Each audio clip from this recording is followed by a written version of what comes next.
The arrogant approach.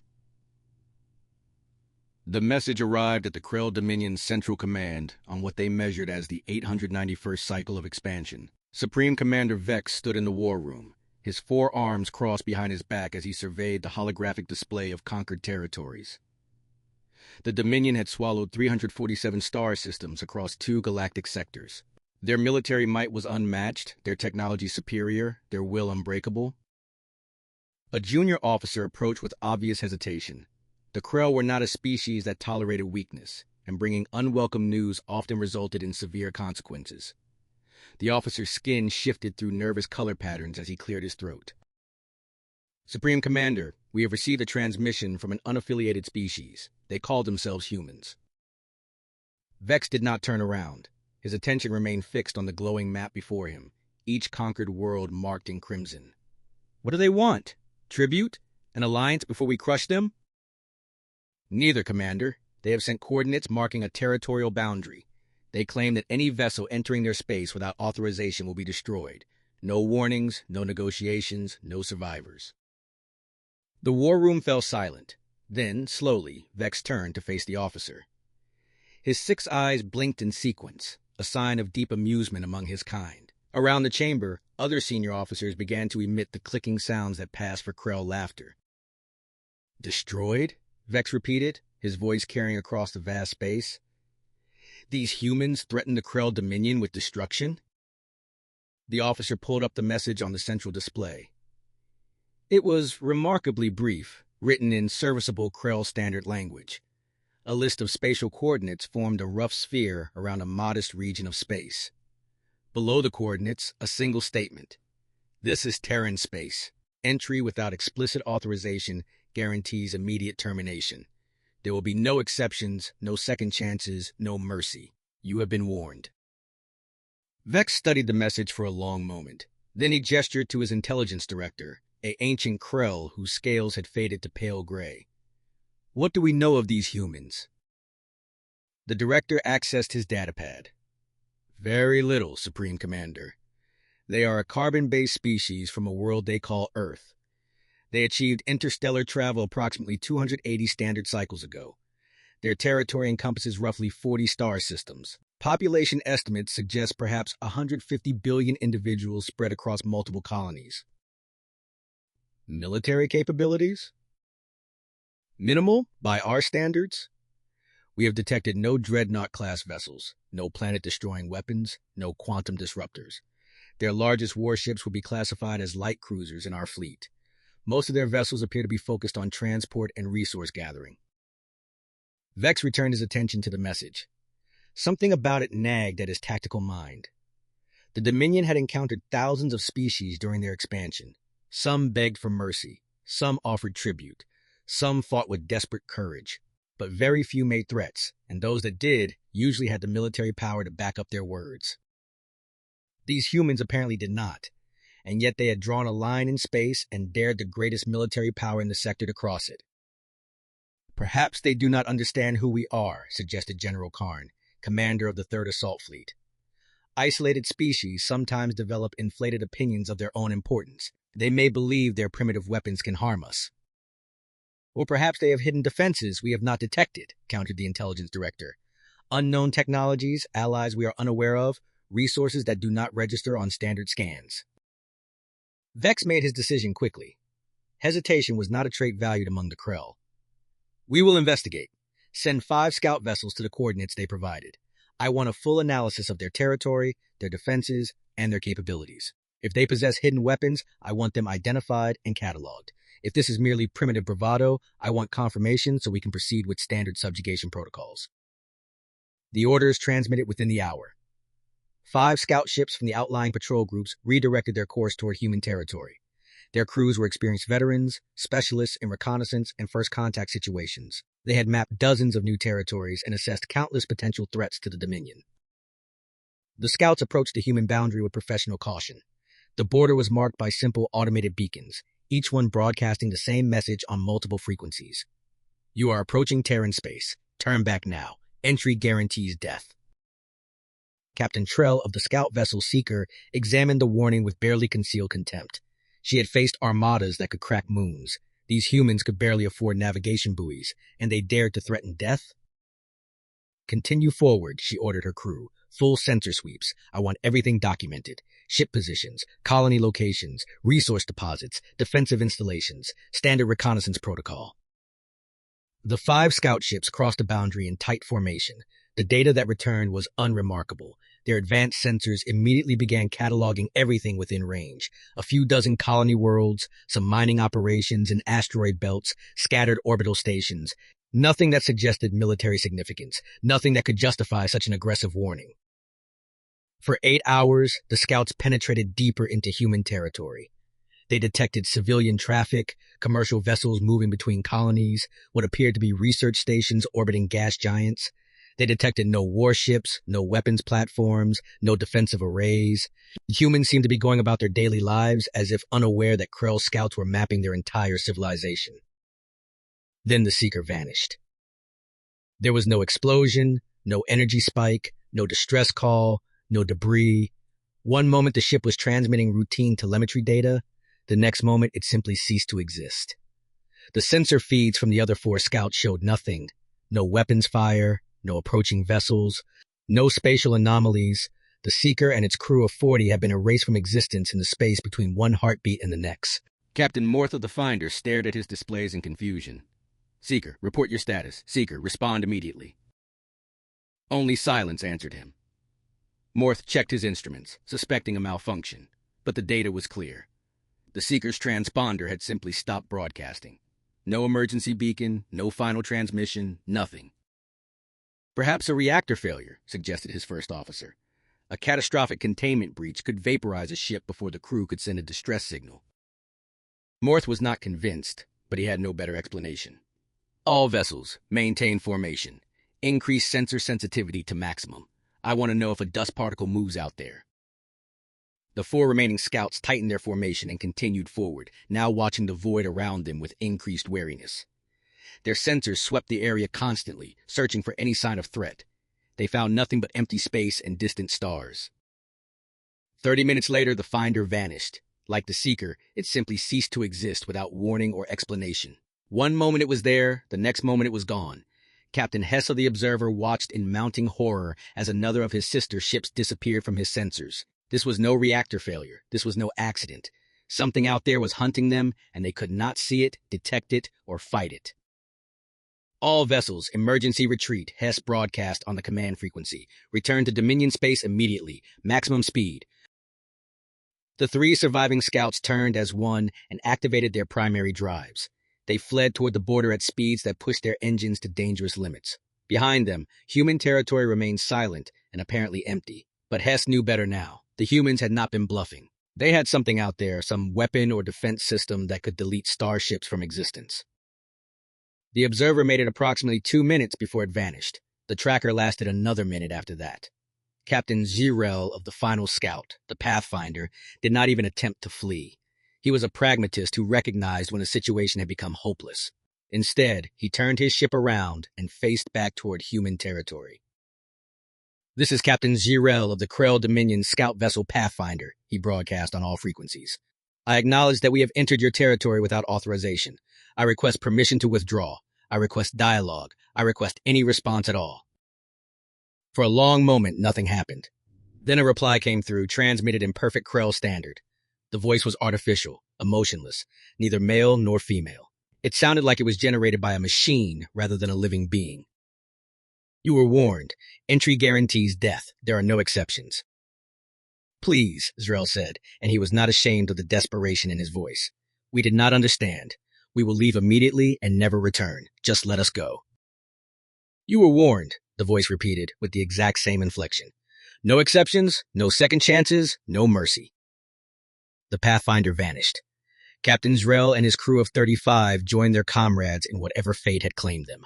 The human border fell silent once more. The 5 Krell scout vessels had entered Terran space. None of them returned. Back at Dominion Central Command, the communications officers waited for the scheduled check-in. The scouts were required to report every 12 hours during reconnaissance missions. The first check-in time came and went with no word. The officers assumed a minor delay, perhaps communications interference from local stellar phenomena. The second check-in time passed. Then the third. After 48 hours of complete silence, the senior communications officer reported the situation to Supreme Commander Vex. The Supreme Commander listened to the report with growing disbelief. 5 ships, 5 experienced crews, all gone without a single transmission. It was unprecedented in the history of Dominion expansion. Equipment failure, declared the intelligence director after reviewing the data. All 5 vessels must have suffered simultaneous drive malfunctions.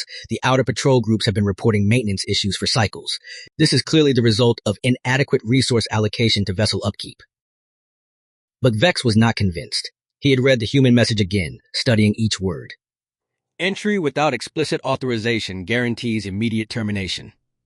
5 ships had entered. 5 ships had vanished. The correlation was too precise to be coincidental. General Karn, Vex said slowly, prepare a battle group, 50 warships, full military loadout. I want destroyers, cruisers, and at least 3 carrier vessels. If the humans have some hidden weapon, I want enough firepower to overwhelm it through sheer numbers. Karn's scales rippled with anticipation. We will crush whatever tricks they have deployed, Supreme Commander. The Dominion does not retreat from primitives who barely understand interstellar navigation. Proceed with caution, Vex warned. 5 ships is an anomaly, but it is an anomaly that demands explanation. I want answers, General, not more mysteries. The battle group assembled at the border within 3 cycles. 50 warships, each one capable of reducing the city to ash from orbit. Thousands of soldiers, hundreds of fighter craft, enough destructive power to conquer most civilizations. General Karn stood on the bridge of his flagship, the carrier Relentless Victory, and watched the human warning beacons drift past his viewports. Guarantees death, he muttered to himself. We shall see about that. The battle group crossed into Terran space in perfect military formation. Weapons were charged and ready. Shields were at maximum strength.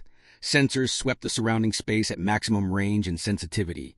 They were prepared for ambush. They were prepared for hidden mines. They were prepared for cloaked vessels to decloak and attack. They were prepared for anything the humans might attempt.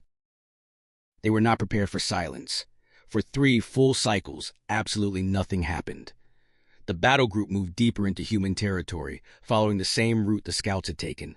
They found the same unremarkable colonies, the same mining operations, the same orbital stations. They detected no military vessels, no defensive platforms, no weapons arrays. Civilian traffic continued around them as if a Krell battle group was not even present. General Karn began to relax. Perhaps the scouts had indeed suffered equipment failures. Perhaps the humans had seen the battle group coming and fled their territory in fear. Perhaps this would be the easiest conquest in recent Dominion history. He could already imagine the commendations, the territory added to his personal holdings, the glory. On the 4th cycle, ships began to disappear. It started with vessels at the edges of the formation. The destroyer Crushing Fist simply stopped responding to hails. Its icon on the tactical display showed it was still present, still broadcasting its transponder. But no one aboard answered communications. General Karn ordered a nearby cruiser to investigate. The cruiser approached the Crushing Fist and found it intact but dead. The engines were cold, the lights were dark, the vessel drifted in space like a corpse. A boarding team prepared to investigate, but before they could launch, both the Crushing Fist and the investigating cruiser vanished simultaneously. One moment they were visible on sensors, the next moment they were gone, no explosion, no debris, no energy signature. They had been deleted from existence like images wiped from a screen. Panic began to spread through the battle group. Karn ordered tight formation, every vessel within visual range of at least 2 others. He ordered weapons free on any contact, no matter how small. He ordered constant active sensor sweeps, flooding the surrounding space with detection beams. None of it helped. Ships continued to vanish, plucked from formation 1 or 2 at a time. The disappearances followed no pattern. Ships in the center vanished as easily as those on the edges. Large carriers disappeared as quickly as small destroyers. Within 12 hours, the battle group had lost 20 vessels. Karn finally ordered a full retreat. Pride could wait. Survival came first. All vessels, emergency withdrawal. Return to Dominion space immediately. Abandon formation if necessary. Just get out of human territory. The remaining 30 ships turned and fled. Their engines burned at maximum output, pushing beyond safe operational limits. Behind them, human territory remained silent and empty, but the disappearances continued. One by one, even as they fled, ships vanished from the retreating formation. The targeting seemed almost leisurely, as if whatever was hunting them knew they could not escape. General Karn's flagship was among the last to vanish. He stood on his bridge, watching his fleet die around him, and finally understood. The humans had not been bluffing. They had not been posturing. They had stated a simple fact. Entry into their territory guaranteed death. The Krell Dominion, in its arrogance, had simply refused to believe that any species could back up such a claim. As the relentless victory systems began to fail around him, as the lights dimmed and the artificial gravity wavered, Karn heard the same artificial voice that Captain Drell had heard. You were warned. Then darkness claimed him, and the flagship joined the rest of the battle group in whatever fate awaited trespassers in Terran space. Of the 50 warships that had entered human territory, not a single one returned to tell the tale. The Krell Dominion had sent 55 vessels into Terran space. 55 vessels had vanished without a trace, and humanity had not fired a single shot that anyone had detected.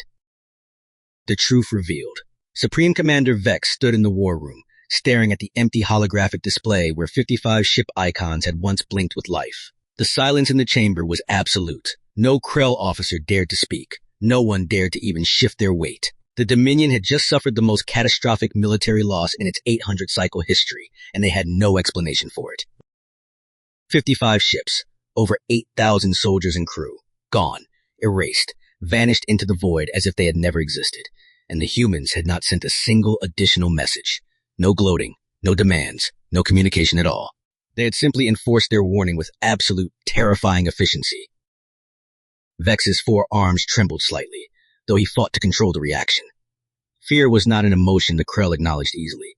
They were conquerors, predators, the apex species of their region. But what had happened in Terran space was beyond anything in their experience. This was not warfare. This was not even defense. This was extermination so complete that no evidence remained. Options, Vex said finally, his voice cutting through the silence like a blade. The intelligence director stepped forward. He had aged visibly in the past few cycles, his scales losing their luster. Supreme Commander, I have analyzed every scrap of data from the scout missions and the battle group. Before communications were lost, our sensors detected no weapons fire, no energy signatures, no physical projectiles, no spatial anomalies. Whatever is taking our ships operates beyond our current detection capabilities. That is not an option, Vex said coldly. That is a problem statement. General Karn's replacement, a younger officer named Vesh, cleared his throat nervously. Supreme Commander, we could send unmanned probes, automated vessels with recording equipment. If they are destroyed, at least we might capture footage of what is destroying them. And if the probes vanish like the ships, asked the intelligence director, then we will know the humans can detect and destroy unmanned vessels as easily as crewed ones, Vesh replied. Vex considered this. It was not much of a plan, but it was something. Proceed. Send 20 probes into Terran space. Equip them with every sensor we possess. I want continuous data transmission. If they are destroyed, I want to know what destroys them. The probes launched within hours. They were small, fast, and packed with sophisticated monitoring equipment. Each one transmitted a constant stream of data back to Dominion space as they crossed the human boundary. For the first few hours, they sent back the same information the scouts had gathered. Colonies, stations, civilian traffic. Nothing unusual, nothing threatening. Then the first probe went offline. But this time, in the final milliseconds before transmission ceased, its sensors captured something. The data was fragmentary, almost corrupted, but the analysts worked through the night to reconstruct it. What they found made Vex's blood run cold. The probe had detected objects, thousands of them, small masses, each one barely larger than a Krell soldier, surrounding it in 3-dimensional space. The objects had not been there a moment before. They had simply appeared, materializing from nowhere. Then the transmission had ended. Over the next 12 hours, all 20 probes went offline. Each one transmitted similar data in its final moments, objects appearing from nowhere, masses surrounding the probes, then nothing. The pattern was identical every time. What are they? Vex demanded, studying the reconstructed images on the holographic display. The objects were roughly cylindrical, perhaps 2 meters long, with no visible propulsion systems or weapons. They looked almost organic, their surfaces smooth and dark. We do not know, Supreme Commander, the intelligence director admitted. They do not match any known weapons system or spacecraft design. They appear to have no engines, no power sources we can detect, no obvious means of destroying our vessels. And yet, wherever they appear, our ships and probes cease to exist. Vex stared at the images for a long time. Then he made a decision that would define his legacy. Assemble the Grand Fleet. The war room erupted in shocked murmurs. The Grand Fleet was the ultimate expression of Krell military power. 1,000 warships, ranging from small destroyers to massive siege dreadnoughts. It had not been deployed in full strength for over a century. The resources required to mobilize it were staggering. The political implications were enormous. Supreme Commander, the intelligence director said carefully, deploying the Grand Fleet against a single minor species is unprecedented. The Council of Expansion will demand justification. The justification is simple, Vex replied, his voice hard. The Krell Dominion does not retreat. We do not cower. We do not allow primitives to dictate terms to us. If the humans have a weapon that can destroy our ships, then we will bring enough ships to overwhelm that weapon through sheer numbers. We will tear apart their territory piece by piece until we understand what they have built, and then we will take it for ourselves. The orders went out. Across Dominion space, fleets received recall commands. Training exercises were canceled. Garrison forces were mobilized. Supply chains were redirected. The greatest military machine in the sector began to move with singular purpose. Within 20 cycles, the Grand Fleet had assembled at the border of Terran space. 1,000 warships hung in the void, their hulls gleaming in the light of distant stars. Tens of thousands of soldiers prepared for deployment. Fighter craft filled the carrier bays. Weapons capable of destroying planets were armed and ready. Supreme Commander Vex himself had chosen to lead the fleet, establishing his command post aboard the super dreadnought Eternal Dominance. He stood in the massive bridge, surrounded by holographic displays showing every vessel in the fleet. Around him, officers coordinated the movements of the largest armada ever assembled by the Krell. This was not a reconnaissance mission. This was not a police action. This was total war, brought to bear against a species that had dared to draw a line and tell the Dominion it could not cross. All vessels report ready, Supreme Commander, his fleet coordinator announced. Vex nodded slowly. He had read the human message one final time before boarding his flagship. Entry guarantees death. No exceptions, no second chances, no mercy. Simple words, direct words, words that would now be tested against the full might of the Krell Dominion. Proceed, he ordered. All vessels, advance into Terran space. Battle formation Alpha. Weapons free on any contact. If it moves, destroy it. If it looks suspicious, destroy it. I want overwhelming firepower applied to any target, no matter how small. 1,000 warships crossing the human boundary in a display of force that could conquer entire civilizations. The Grand Fleet moved forward as one. The human warning beacons broadcast their usual message, but no one was listening anymore. The time for warnings had passed. For the first 2 cycles, nothing happened. The fleet advanced steadily into Terran territory, sensors sweeping constantly, weapons primed for instant response. They passed colony worlds that continued their normal operations. They detected civilian vessels that fled at their approach. They found nothing that suggested military resistance. They are afraid, declared Admiral Tesh, commanding the forward battle group.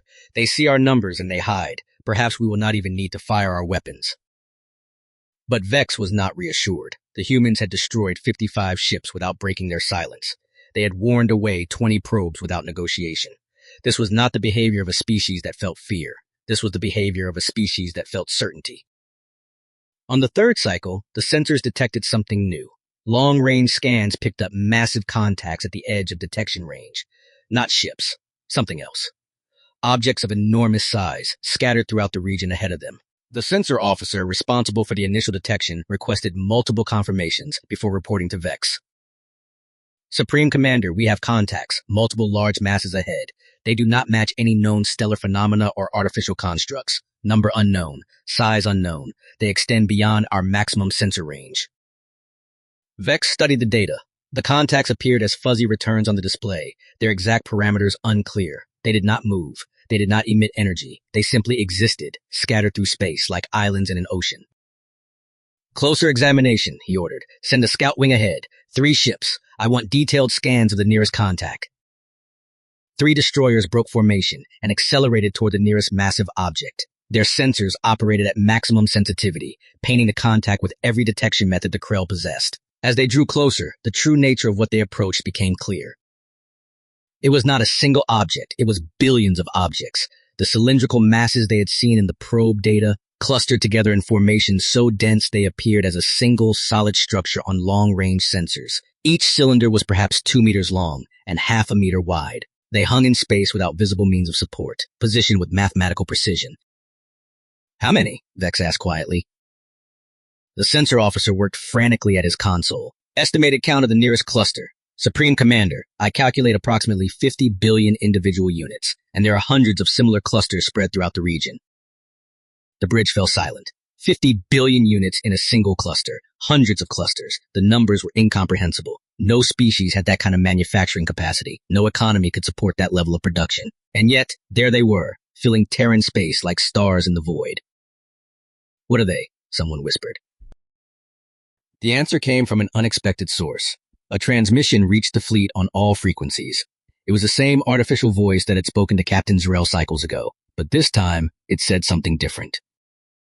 You have entered Terran space. You have been warned. You have chosen to proceed. We will now demonstrate why the warning exists. What you are detecting are Watchers, autonomous defense units. You are seeing approximately 2% of the total network. There are 5 trillion Watchers in Terran space. They have been waiting for you. 5 trillion. The number hung in the air like a death sentence. Not fear. Vex felt something he had never experienced before. Not exactly, but a profound understanding that he had made a catastrophic miscalculation. Supreme Commander, his tactical officer said, voice tight with stress. The clusters are moving. On the holographic display, billions of tiny contacts began to shift. The cylindrical objects separated from their clusters and accelerated. They moved with impossible precision, every unit coordinating with every other unit. They formed streams, rivers, oceans of metal flowing through space toward the Grand Fleet. All vessels, evasive maneuvers, Vex ordered. Point defense systems, activate. Fighters, launch. Engage the incoming contacts. The Grand Fleet erupted into action. Thousands of point defense cannons opened fire, filling the void with energy beams and projectile rounds. Fighter craft poured from the carriers, their pilots ready to intercept the approaching threat. The massive primary weapons of the dreadnoughts charged, preparing to unleash devastation on the Watcher swarms. The first wave of Watchers reached the fleet's defensive perimeter. Point defense fire tore through them by the hundreds. Fighters strafed the approaching masses, destroying dozens with each pass. The fleet's weapons vaporized thousands of units in seconds. It seemed to be working. The Watchers were not invincible. They could be destroyed. But for every Watcher destroyed, 100 more took its place. The streams became floods. The floods became tsunamis. Billions of units flowed around the fleet's defensive fire like water around stones. They did not slow. They did not hesitate. They simply came on in endless waves. The first Watcher reached the destroyer on the fleet's outer edge. It attached itself to the hull with a soft magnetic clamp. Then it began to work. The cylinder split open, revealing sophisticated tools and mechanisms. It started cutting through the hull, plating with precision that suggested intimate knowledge of Krell ship construction. Within seconds, hundreds more Watchers attached to the same destroyer. Each one selected a different location, a different system to target. They worked in perfect coordination, dismantling the vessel with surgical precision. The destroyer's captain broadcast desperate warnings as his ship was literally taken apart around him. Then the transmission cut off as the Watchers reached the bridge. The same scene repeated across the fleet. Ships became covered in Watchers like insects swarming carrion. The cylindrical units worked with terrifying efficiency, cutting through armor, severing power lines, disabling weapon systems. They did not destroy the ships. They disassembled them. Piece by piece, component by component, the pride of the Krell Dominion was reduced to floating debris fields. Vex watched his fleet die. Watched as 1,000 warships were systematically taken apart by machines that had been waiting in the darkness. His tactical officers shouted reports, but he barely heard them. The holographic display told the story. Red icons flickering and dying. Ships going dark. Formations dissolving into chaos. Jump drives, he ordered. Emergency extraction. All vessels initiate emergency jumps to Dominion space. But the Watchers had anticipated this. As each ship prepared to jump, units swarmed the drive sections. They cut into the delicate mechanisms that allowed faster-than-light travel, disabling them before the jumps could engage. The fleet was trapped, caught in Terran space with no escape. The Eternal Dominance shuddered as Watchers attached to its hull. Vex could hear the sounds of cutting through the thick armor plating. His crew fought bravely, using hand weapons to destroy Watchers that breached the interior. But for every one they destroyed, 10 more entered through the holes being cut in the hull. A communication console sparked to life without anyone activating it. The artificial voice spoke again, and this time it sounded almost sad. You were warned. Entry into Terran space guarantees death. We did not want this. We do not celebrate this, but we will not allow the pattern to continue. What pattern? Vex demanded, shouting at the console. What are you talking about? The pattern of conquest, of expansion, of powerful species devouring weaker ones simply because they can. Humanity learned this pattern long ago. We learned it from our own history. We learned it from species like yours that we encountered when we first reached the stars. We learned that the universe is full of predators and that the only way to survive is to make the cost of predation absolutely unacceptable. We could have negotiated, Vex said. Around him, his bridge crew was being systematically evacuated by watchers that had breached the command center. The machines were careful not to harm the Krell. They simply grasped each officer gently and carried them away to unknown destinations. We could have established peaceful relations. Your first action was to send scouts to map our territory for conquest. Your second action was to send a battle group when the scouts vanished. Your third action was to send an invasion fleet of 1,000 warships. At what point in this sequence did you intend to establish peaceful relations? Vex had no answer. The voice continued, calm and relentless. You are being removed from your ships because we do not want to kill you. You will be held in stasis until your civilization makes a choice. You can choose to respect our boundary and leave us alone. If you make this choice, you will all be returned unharmed. Or you can choose to continue attempting to enter our territory. If you make this choice, we will defend ourselves with increasing levels of force until you cease to exist as a spacefaring civilization. The choice is entirely yours. You cannot hold us forever, Vex said, though he knew the argument was weak. Eventually, you will make a mistake. Eventually, we will find a weakness. We have been preparing for this scenario for 280 cycles. We have 5 trillion watchers currently active, with manufacturing capacity to produce billions more each cycle. We have no organic crew to tire. We have no morale to break. We have no supply lines to cut. We are patient, we are thorough, and we will outlast any attempt to breach our territory. Watchers entered through the final breach in the bridge. They moved toward Vex with mechanical precision. He considered fighting, but what would be the point? His fleet was gone. His crew was captured. His empire's greatest military force had been dismantled like a child's toy. Why warn us at all? He asked as the machines approached. Why not just destroy anyone who approaches? Because extinction should be a choice, not a surprise. We are giving you the same warning we wish we had received when we first encountered aggressive species. We are giving you the opportunity to choose peace over extinction. We are giving you a chance we never got. The Watchers took Vex gently, their metal grips firm but not painful. As they carried him away from his bridge, away from his flagship, away from everything he had known, he finally understood. The humans were not trying to conquer. They were not trying to expand. They were simply trying to survive in a galaxy full of species like the Krell. And they had decided that the only way to ensure survival was to make their territory so dangerous, so absolutely lethal, that no one would ever attempt to take it. The Grand Fleet had been reduced to component parts. 1,000 warships now floated as debris fields at the edge of Terran space, but every single crew member had been extracted alive. Tens of thousands of Krell soldiers and officers held in stasis chambers built by the Watchers, waiting for their civilization to make its choice.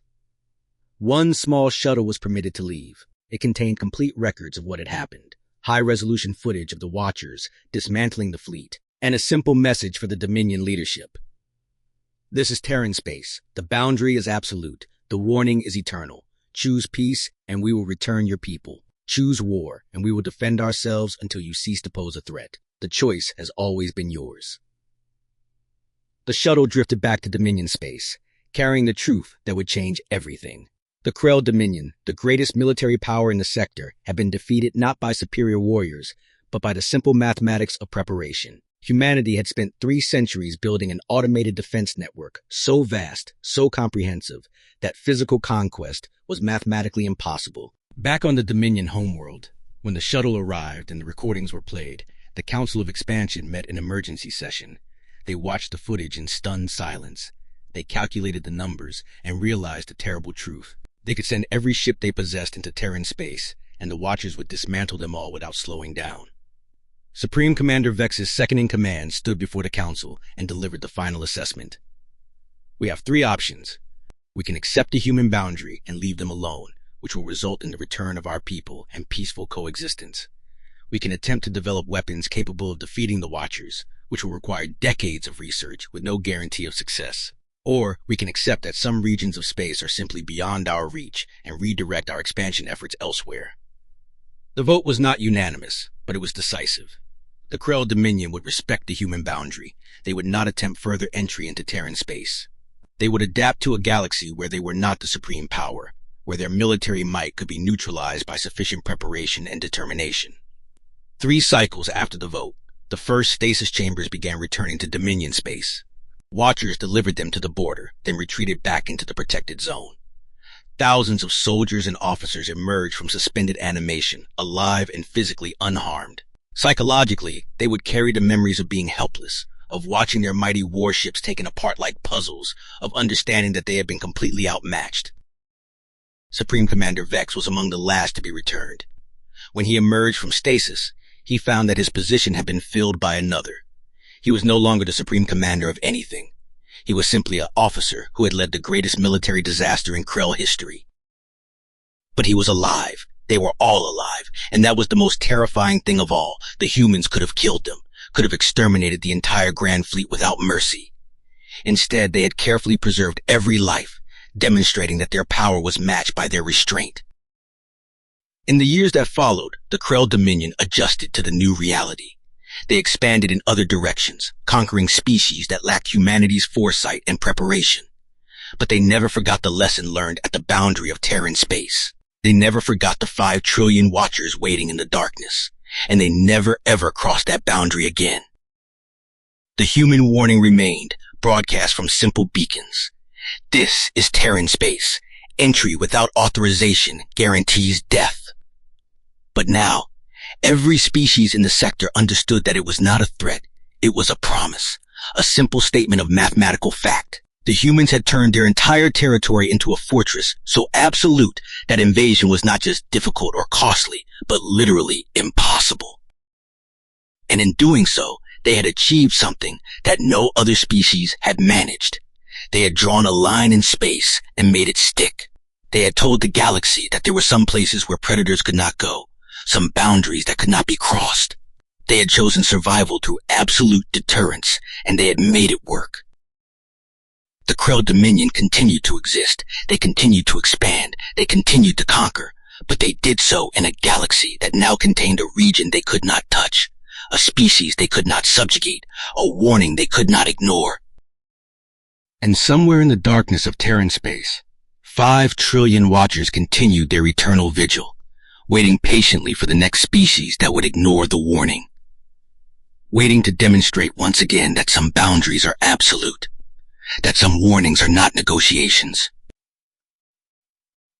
That humanity, despite its physical weakness and limited numbers, had earned its place in the galaxy through preparation, determination, and the simple mathematics of overwhelming automated defense. The Empire had been warned. The Empire had ignored the warning. The Empire had learned, and the lesson would echo through the sector for generations to come. You do not enter Terran space. You do not test their boundary. You do not assume that warning is bluff.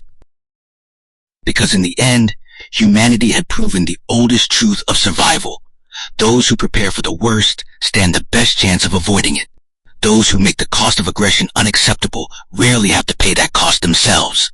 And those who draw clear lines and defend them, absolutely, earn respect that no amount of diplomatic maneuvering could achieve. The story of the Krell Grand Fleet became a cautionary tale told by 100 species. A reminder that power is not always about who has the largest fleet or the most advanced weapons.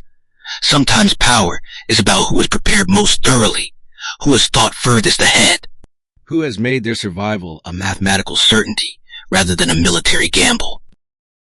And humanity, alone in their fortress of 5 trillion machines, continued their quiet existence, exploring their own territory, developing their own civilization, living in peace behind the absolute boundary they had created. They did not seek to expand. They did not seek to conquer. They sought only to survive in a dangerous galaxy. and they had succeeded. If this story gave you chills, subscribe to our channel. Like this video if you love seeing humanity's ultimate defense strategy in action. Share with everyone who needs to see what happens when you ignore a human warning. Drop a comment telling us, would you cross into Terran space? Hit that notification bell for more epic HFY stories every week.